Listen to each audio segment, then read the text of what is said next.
Hacia el año 650 de nuestra era, la ciudad y el estado teotihuacano se comenzaron a colapsar, dejando un vacío enorme de poder y control político en el mundo mesoamericano. Esto permitió que otros asentamientos emergieran, sobre todo en el altiplano central, y produjo un importante reacomodo político y cultural, así como la expansión de ideas y creencias, y el intercambio de materias primas a través de redes que incorporaban distintas regiones mesoamericanas. Esta época, bautizada por el historiador Wigberto Jiménez Moreno como Epiclásico, es un parteaguas en la historia de los antiguos gobernantes y pobladores de zonas como Cacaxtla, Cantona o Teotenango. Además, marcó el devenir de ciudades más allá del altiplano, como Tajín o Xochicalco. Es también el momento en el que se funda Tula. Se trata de una historia que dura solo algunos siglos, pero que definió una época de fuerte intercambio cultural, de movimientos demográficos a gran escala y de conflictos políticos plasmados en la pintura mural y la escultura de aquellos tiempos.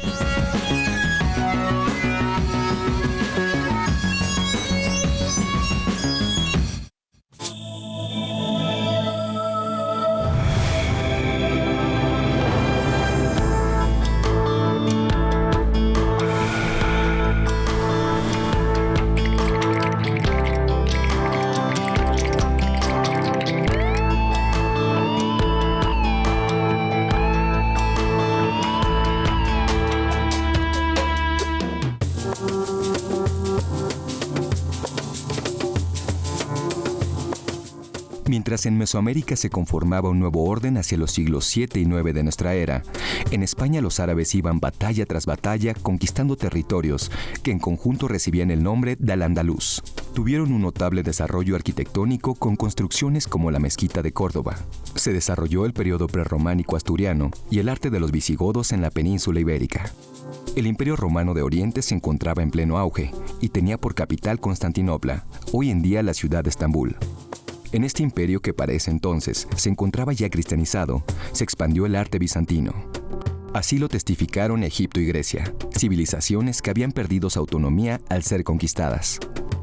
Mesopotamia estaba ocupada por los grupos occidentales y los árabes se extendían hacia lo que ahora conocemos como Siria y Damasco. En China gobernaban las dinastías Sui y Tang.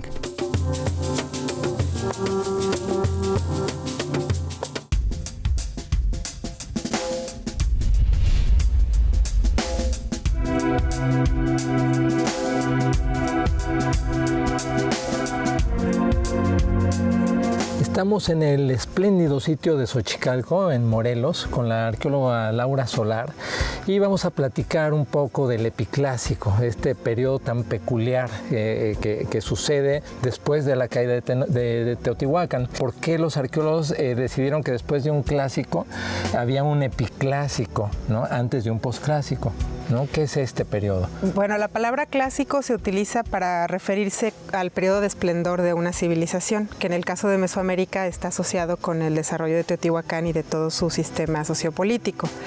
Con epiclásico entonces nos referimos al epílogo de este mundo clásico, es decir, al periodo que siguió al esplendor y decline teotihuacano, y estamos hablando más o menos de los años 650 a 700 a 900-950 de nuestra era. Es un periodo de aproximadamente 2 siglos, en el que sí se experimentan varios cambios en la configuración del México antiguo. No es muy apropiado usar este término de epiclásico para todas las regiones, puesto que en el México antiguo distintas áreas vivieron su periodo de esplendor en distintos momentos, no son periodos homogéneos. Pero bueno, se ha utilizado ya el término de manera muy generalizada en la literatura y es útil para que todos nos pongamos de acuerdo de qué estamos hablando, y básicamente se refiere a este periodo. Lo caracteriza el hecho de que varios sitios surgieron o se desarrollaron o complejizaron de manera muy acelerada en este periodo de 2-3 siglos. Estamos hablando de sitios como Xochicalco, Cantona, Cacaxtla, Monte Albán, La Quemada. Son sitios que tuvieron ocupaciones previas algunos, pero que en este momento viven un periodo de esplendor, o bien que son sitios que se fundan a partir de esta época. en regiones donde obviamente hay habitación también, pero se eligen lugares de difícil acceso o en elevaciones para fundar estos nuevos centros o ampliarlos. Un elemento que también es característico de la época es que los sitios incorporan a sus centros cívicos ceremoniales, a sus ciudades o a sus centros ceremoniales lo que son los juegos de pelota. El juego de pelota es una práctica de mucho arraigo en Mesoamérica, pero que fue más común y más antigua en las planicies costeras, sus expresiones. Y en este periodo llamado epiclásico sí pasa a formar parte fundamental de la traza o la ampliación de los centros ceremoniales. Entonces, todo el culto relacionado en sí, la concepción del juego de pelota, la parafernalia relacionada, fluyen a través de las redes del epiclásico y se ven presentes o se expresan en todos estos sitios de manera también simultánea. Lo económico debió ser también importante, ¿no? Hablaste de un desarrollo muy rápido, ¿no? Muy vertiginoso de estas ciudades como Xochicalco. También es tienen un periodo de ocupación muy corto, ¿no? O sea, no duran mucho, pero económicamente también la caída de Teotihuacán pues, puede resultar positiva para estas sociedades. Como sabemos, Teotihuacán fue la cabeza o una unidad política que encabezó un sistema muy amplio y como tal también fomentó el desarrollo de varias industrias en distintos puntos del México antiguo, de manera que en un momento dado estos sitios pudieron establecer sus propios vínculos, ampliar sus redes y eso a largo plazo también pudo afectar al sistema teotihuacano, puesto que dejó de tener el control absoluto de estas distribuciones y los sitios empezaron a jugar un papel importante como entidades políticas autónomas, por llamarlo de algún modo, que interactuando entre sí, pues construyeron también sistemas complejos que entraron en competencia con el sistema previo y de ese modo cuando Teotihuacán declina, estas sociedades ya están desarrolladas. De modo que, pues en cierta manera la ausencia de una cabeza única o un centro único en estas redes, pues fomenta que entren en un periodo de apogeo.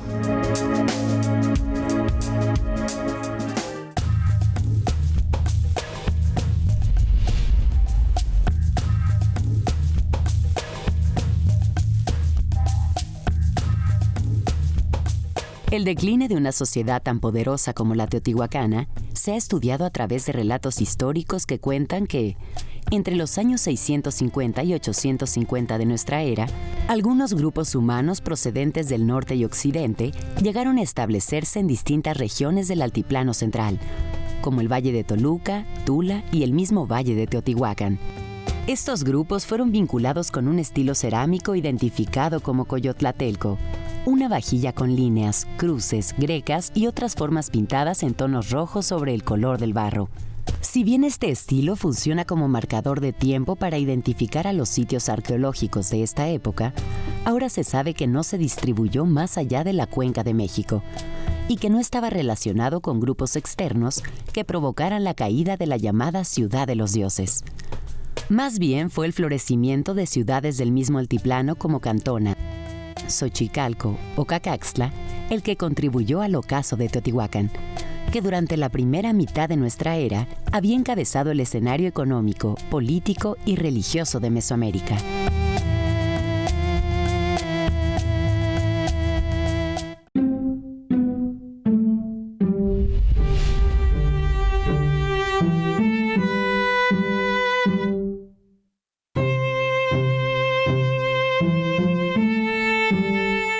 De haber recibido la medalla de la UNESCO en reconocimiento por la valiosa labor de difundir el pasado prehispánico de México, la revista Arqueología Mexicana celebra su 20º aniversario.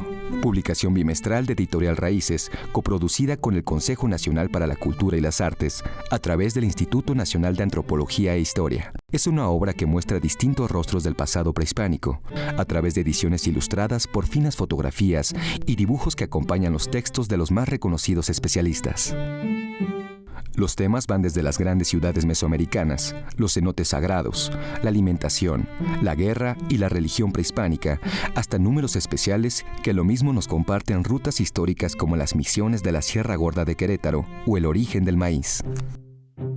La revista Arqueología Mexicana se viste de gala al conmemorar la invaluable participación de un comité científico que a lo largo de estos 20 años ha buscado ofrecer al público no especializado la complejidad del pensamiento prehispánico a través de artículos de difusión para el público en general. Esta revista puede ser adquirida en cualquier puesto de periódicos o en la librería Francisco Javier Clavijero, ubicada en la calle de Córdoba número 43, en la colonia Roma.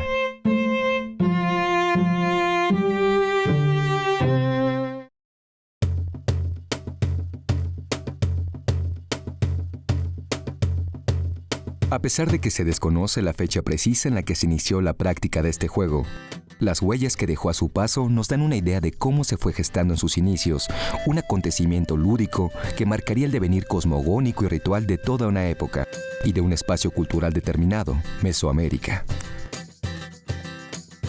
Si bien se tiene registro de esta práctica ritual al menos 1500 años antes de nuestra era, es claro que tomó fuerza hacia el año 700 después de Cristo, cuando se aprecia la proliferación de canchas y estilos arquitectónicos. Cantón es la ciudad mesoamericana con más construcciones de este tipo, aunque no todas estuvieron en uso al mismo tiempo. Bueno, Cantón tuvo una vida muy extensa, muy grande. Cuando surge Teotihuacán, Cantón ya es toda una gran ciudad. Cuenta ya con 18 juegos de pelota y un gran contacto con el sur y sureste de México a través de comercio de obsidiana. Entonces, durante el momento de apogeo de Teotihuacán, Cantona compite con Teotihuacán en cuestiones de exportación de obsidiana. Cantona con obsidiana negra de Oyamel Zaragoza y Teotihuacán con la verde, básicamente de las Sierras Navajas. Cae Teotihuacán por el 650-700 y la de Cantona sigue y amplía su porcentaje, ¿no? Sigue todavía por 350 años.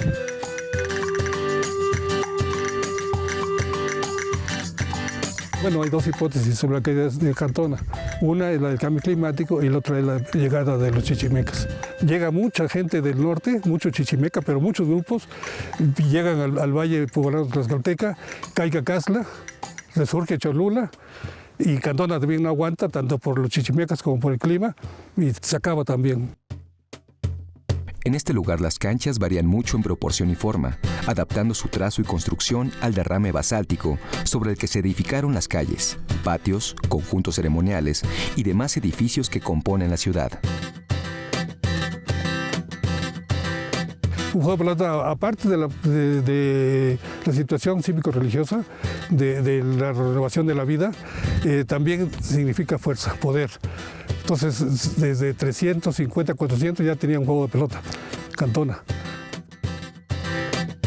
Hacia el llamado epiclásico, contaba ya con 27 canchas, de las cuales 16 se encuentran integradas en un complejo arquitectónico compuesto por una pirámide, una plaza y una cancha. Por lo regular, las canchas están al lado de la pirámide, enfrente de la pirámide, pero no forman conjuntos alineados. En Cantona hay esa situación, tienen pirámide, plaza, cancha.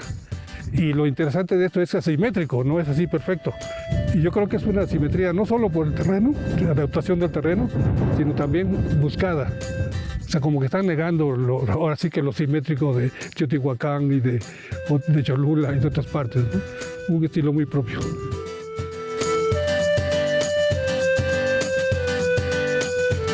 Es lo interesante de Cantona, lo hace único de los sitios abiertos al público que se conocen. Todas las unidades habitacionales están encerradas por muros periféricos. Entonces conocemos 7.500 unidades habitacionales. Y todas las unidades habitacionales están comunicadas por calles. No hay ninguno que no se llegue por calle. Calles de 2 kilómetros a calles de 20 metros, ¿no? Pasillos cerradas, privadas, cantidad de información que hay en las calles.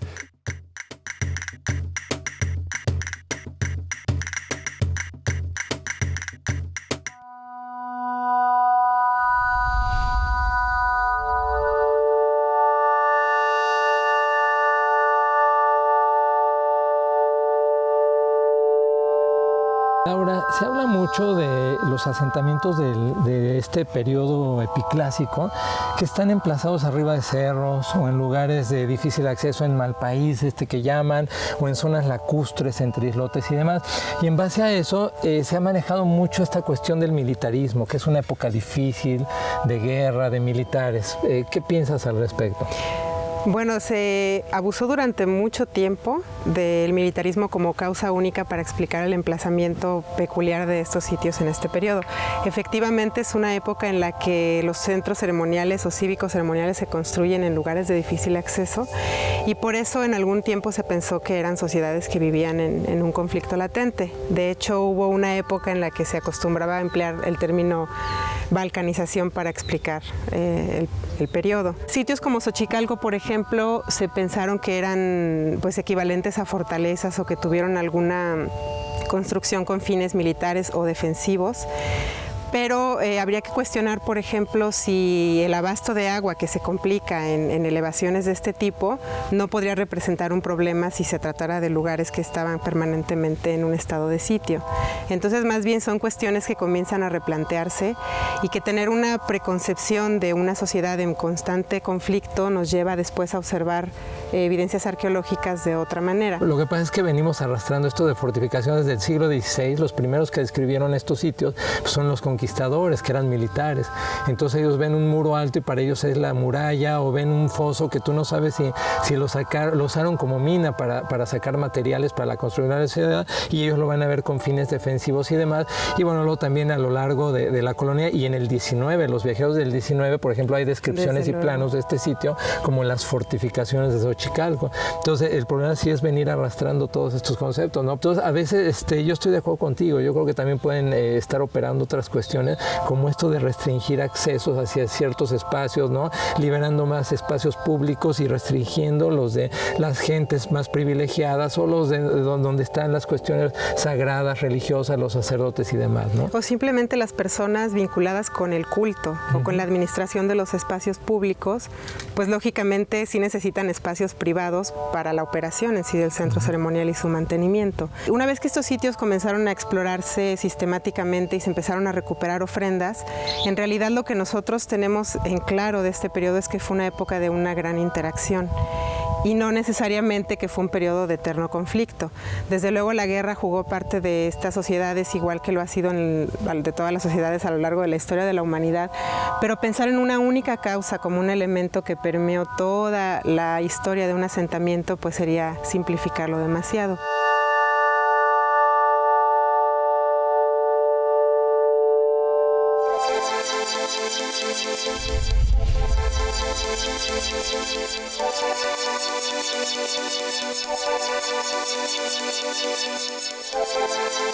Con una nueva museografía y más de 200 piezas prehispánicas, la sala dedicada a los toltecas y el epiclásico mesoamericano del Museo Nacional de Antropología da la bienvenida al visitante con una pieza que destaca por su maestría estética y su simbolismo ancestral.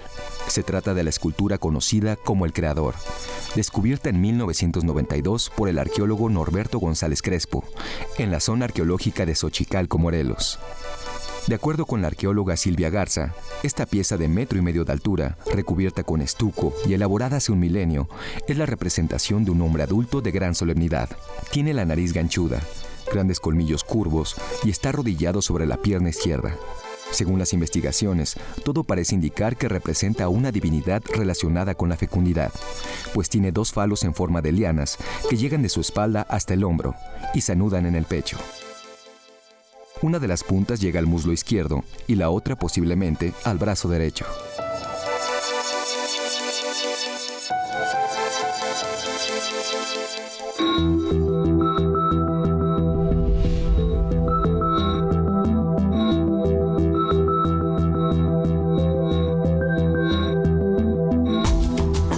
¿Qué otras ciudades o qué otros asentamientos del epiclásico podemos mencionar con características similares o diferentes a Xochicalco, ¿no? Pero más o menos, ¿cuáles consideras tú que serían así como buenos ejemplos? Pues Cacaxtla es un caso interesante por lo que comenta sobre ciertos elementos que fueron tradicionalmente identificados como militaristas. Por ejemplo, hay un sector de la ciudad en donde está delimitado por un foso profundo. Siempre se había pensado que ese foso había sido construido construido con fines defensivos. Sin embargo, recientemente han reevaluado esa evidencia y han llegado a la conclusión de que en realidad es una cantera de la cual se extrajo material para hacer los grandes proyectos constructivos del centro ceremonial en su periodo de apogeo. Es decir, que este foso en realidad es un biproducto de esa construcción y no una construcción ex profeso con fines defensivos. Y en Cantona, por ejemplo, donde tenemos estos caminos que están flanqueados por murallitas, que sí se ve como una restricción del espacio, ¿no? De las vialidades al interior de la ciudad, ¿no? Ahí ¿tú qué crees que esté pasando? Bueno, me parece que Cantona sí es un sitio donde se están llevando a cabo actividades muy especiales. Le caracteriza la cantidad de canchas para juego de pelota que lo integran. Yo creo que no hay un sitio que tenga esa cantidad.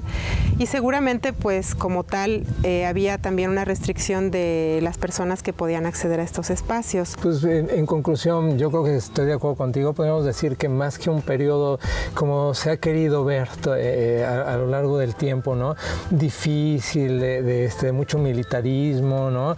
En donde las ciudades están pugnando ahí por ganar esta hegemonía después de la caída de Teotihuacán, pues, al contrario, que es muy posible que más bien sea un periodo de mucho dinamismo y que finalmente los va a encauzar a otra situación, pues, que se va a ver más adelante, ¿no?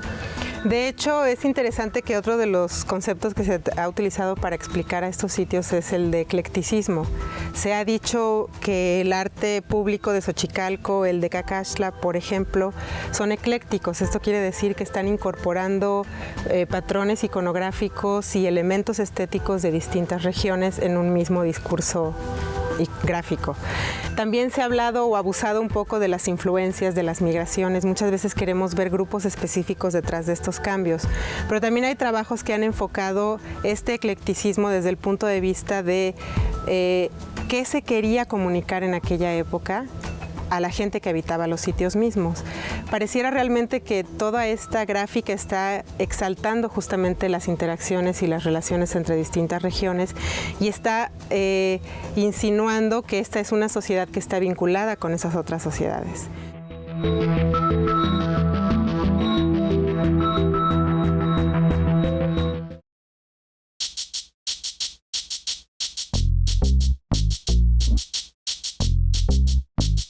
De acuerdo con las últimas interpretaciones, Xochicalco fue un lugar en donde se distribuían diversos productos que llegaban de otras regiones, y al controlar una red de intercambio interregional, los gobernantes de este lugar habrían colaborado con la caída del sistema teotihuacano. Xochicalco es un ejemplo típico de los emplazamientos del llamado periodo epiclásico. Los arquitectos levantaron los edificios en lugares estratégicos y se adecuaron a condiciones topográficas muy particulares, que permitieron la jerarquización de los espacios a través del aprovechamiento de zonas altas y la defensa natural por medio de la adaptación de accidentes geográficos como barrancas. La zona arqueológica de Xochicalco fue declarada Patrimonio de la Humanidad por la UNESCO en 1999. El Museo de Sitio alberga más de 600 piezas procedentes de las investigaciones del proyecto Xochicalco a cargo del arqueólogo Norberto González Crespo. Y fue el primer museo ecológico que conduce luz natural, genera energía a través de celdas solares y tiene un sistema de captación de lluvia. Las salas temáticas responden a los distintos recursos naturales, minerales, artísticos y simbólicos que caracterizaron a los habitantes y gobernantes de esta ciudad. Tanto la zona arqueológica como el museo se localizan en el estado de Morelos, a unos kilómetros de la ciudad de Cuernavaca, y abren sus puertas al público de lunes a domingo de 9:30 a 17 horas.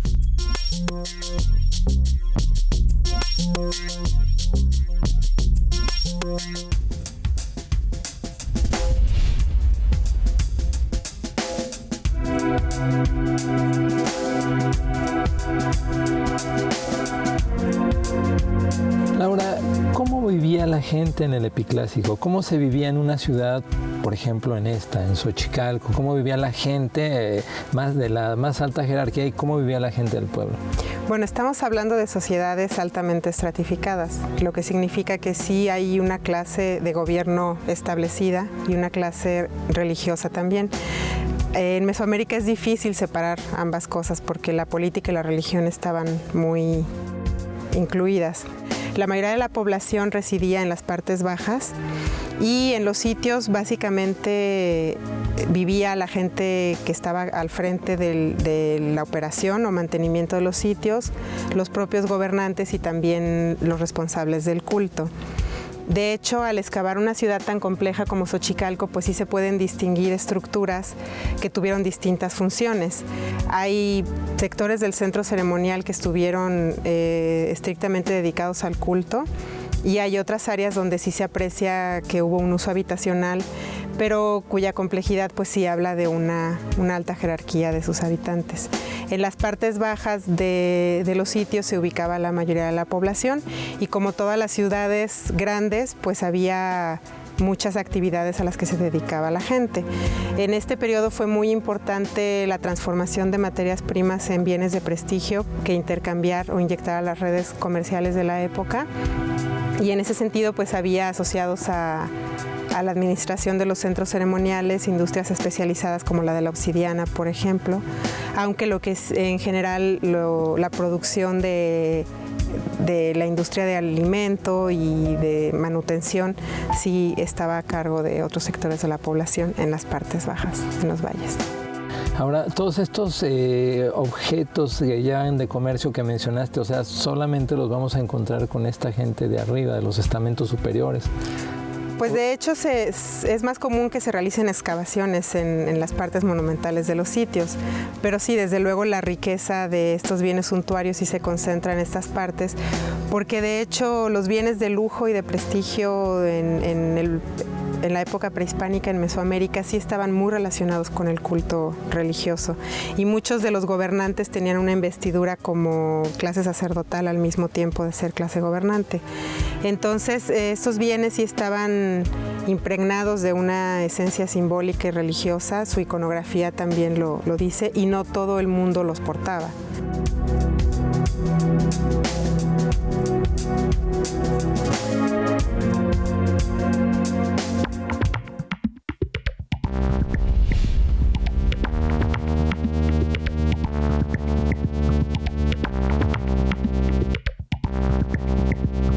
De acuerdo a un relato recuperado por Fray Bernardino de Sahagún en el siglo XVI, un grupo que provenía de la región del Pánuco y se identificaba con el mítico Tamuanchan, lugar próximo a la zona costera, se quedó en Xochicalco durante su paso por el altiplano y después de hacer un ajuste calendárico. Este ajuste consistió en hacer la correspondencia entre el calendario ritual de 260 días, regido por el ciclo lunar, y el calendario solar, que ya los mayas habían logrado hacer con la cuenta larga de 360 días, más 5 negros o asiagos. Algunos investigadores afirman que este hecho se encuentra registrado en el Templo de las Serpientes Emplumadas, el más bello de Xochicalco. Sus fachadas en forma de talud fueron finamente decoradas con 2 serpientes emplumadas con penacho y caracoles cortados sobre el cuerpo. A lo largo de las ondulantes serpientes se plasmó una secuencia de personajes sentados de perfil y glifos que refieren a fechas calendáricas. Uno de ellos se trata posiblemente del ajuste calendárico del que hablan las fuentes. En este relieve se observa, de izquierda a derecha, un recuadro vacío que representa el cartucho que indica el día según el calendario mesoamericano. Lo curioso es que este cartucho está personificado con 2 manos. La derecha sostiene el día que fue modificado y la izquierda jala con una cuerda el glifo del día que será sustituido.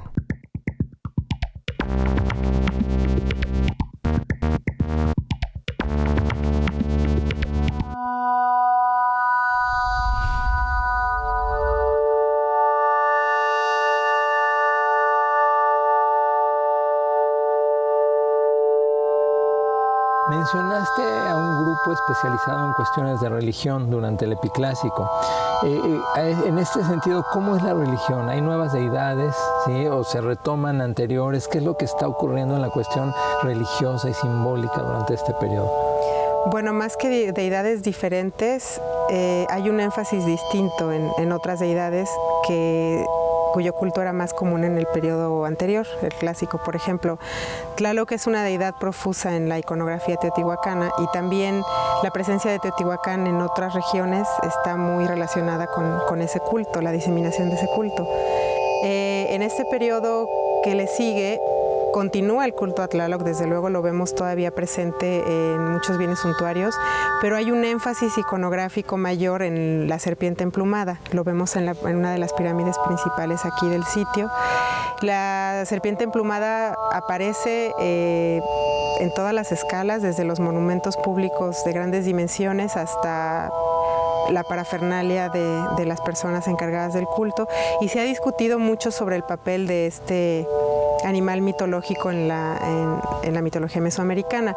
Hay que separar entre lo que es la imagen de Quetzalcóatl como sacerdote fundador de Tula y toda este mito que existe en torno a eso, de lo que es propiamente el animal mitológico, la Quetzalcóatl con minúsculas, y que en apariencia está más vinculada con un rito hacia la fertilidad y la lluvia también.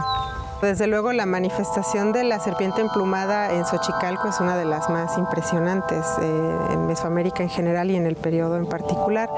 El personaje de Quetzalcóatl en sí, como aparece en las fuentes históricas, por un lado sí se trata de un personaje que pudo existir realmente, pero hay que recordar que él estuvo embestido con el culto a la serpiente emplumada.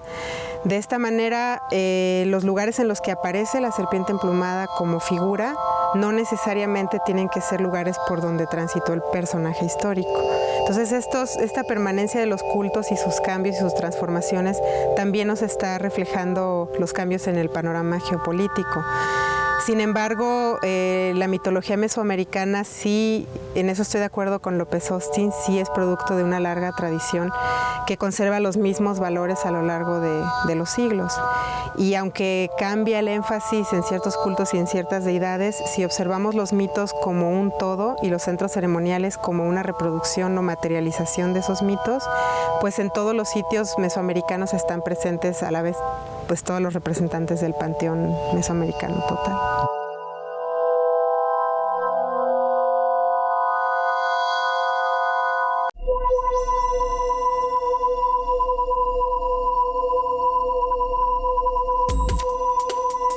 En el pórtico del edificio 2 que ocuparon los olmecas xicalancas hacia el siglo VII de nuestra era en Cacaxtla, se encuentra el más vivo ejemplo del eclecticismo característico del epiclásico, reflejado en la forma y el contenido de dos de los murales que decoran los edificios de esta ciudad prehispánica.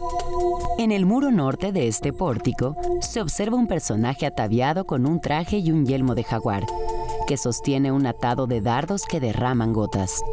El personaje se encuentra erguido sobre una serpiente cubierta con la misma piel del felino sagrado. Este hombre jaguar está asociado con el glifo 9 ojo de reptil, vinculado con lo terrestre y lo femenino.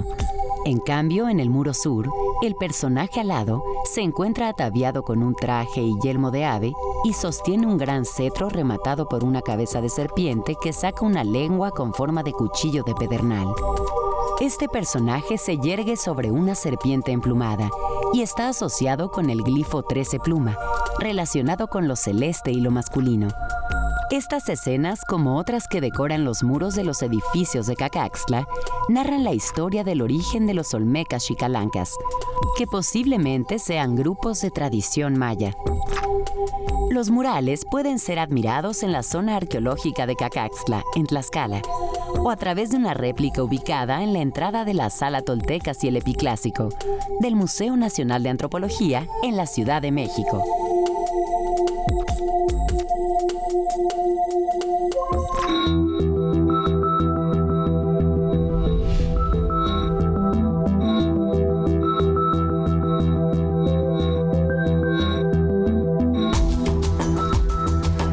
¿Cómo fue el final de estas ciudades, de estos asentamientos tan peculiares del Epiclásico, y a qué dio lugar el final de este proceso? Bueno, entender el decline de un sitio prehispánico siempre ha sido un enigma y es difícil de analizar desde el punto de vista del registro arqueológico, porque debe haber habido muchos factores involucrados en que un sitio que en algún momento tuvo un periodo de esplendor, como vemos en esta grandiosa ciudad prehispánica, llegara en algún momento a vivir un periodo de crisis y eventualmente a abandonarse. Pero es importante señalar que realmente los sitios, muy pocos sitios prehispánicos se abandonaron del todo. Cayeron en desuso algunos sectores de sus centros ceremoniales, pero siempre hubo habitación en otros. De manera que tampoco se puede pensar como en una desaparición total del sistema social o de la gente. Entonces, de alguna manera se puede concebir la historia de los sitios, pues no como un desenlace trágico, sino más bien como un reacomodo de estas redes en un escenario geopolítico global. Y bueno, en sí, si lo vemos a nivel de valles, este centro ceremonial sí declinó, muchos de sus edificios cayeron en desuso, pero hubo otros sitios en la misma región, en las cercanías, que a raíz de ese decline iniciaron también un proceso de apogeo.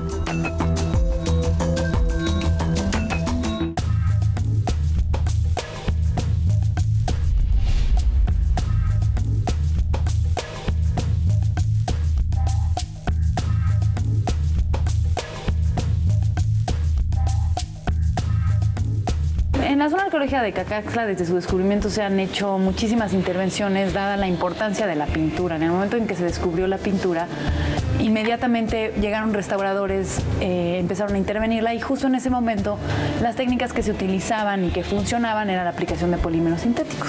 Y en el 2010, cuando se crea el programa de pintura mural y se le da una importancia dentro del programa a Cacaxtla como uno de los proyectos de mayor importancia, nos dedicamos a analizar las intervenciones que se habían hecho en el sitio, que son muchísimas, con muchísimos productos. Entonces eso nos permitió, a partir de eso, hacer un diagnóstico real de en el estado en que se encuentra la pintura y hacer una propuesta de qué es lo que vamos a hacer. La problemática de la zona en cada uno de los frentes de trabajo es totalmente diferente. Hay unas partes en las que únicamente requiere una limpieza, por ejemplo, para eliminar el polímero que está amarillento y que no permite que se vea claramente. Hay otras zonas en las que sí tenemos un deterioro mayor porque hay mayor abrasión por el viento que existe en la zona, entonces se atiende de otra manera. Hay otras zonas en las que las cubiertas no son adecuadas, entonces la tierra también abrasiona o no permite que los visitantes vean las zonas adecuadamente. Entonces empezamos a segmentar cuál era la problemática de cada uno de los frentes y también a detectar frentes que por no ser tan espectaculares como por ejemplo no habían sido tan atendidos a lo largo del tiempo. Hemos hecho ya 2 veces un estudio con un investigador también del INAH que tiene un procedimiento ya muy desarrollado de aplicar prospección geofísica a las pinturas murales, que esta tecnología lo que nos permite es ver qué hay debajo de la pintura. Por ejemplo, si se hace desde la parte de arriba, ver las estructuras que existen abajo. Yo lo he aplicado en varias zonas arqueológicas con muy buenos resultados y eso nos permite, sin tener que hacer una acción intrusiva, ver cómo se encuentra la pintura por la parte de atrás. En el 2011 hicimos justamente de este muro el registro exacto de cada grieta, tanto gráfico como fotográfico, y con los temblores que hubo hace poco nos comentaron que había más grietas, entonces pudimos regresar a la zona, regresamos y nos dimos cuenta de que afortunadamente no se había hecho ni una grieta había crecido, no se había abierto ninguna grieta nueva, y eso solamente lo pudimos hacer con certeza porque teníamos el registro anterior que era súper detallado. De otra manera hubiéramos pensado que tal vez esta grieta es nueva sin saberlo, ¿no? Y con el registro que ya tenemos ya no hay duda de que hubo o no hubo un deterioro.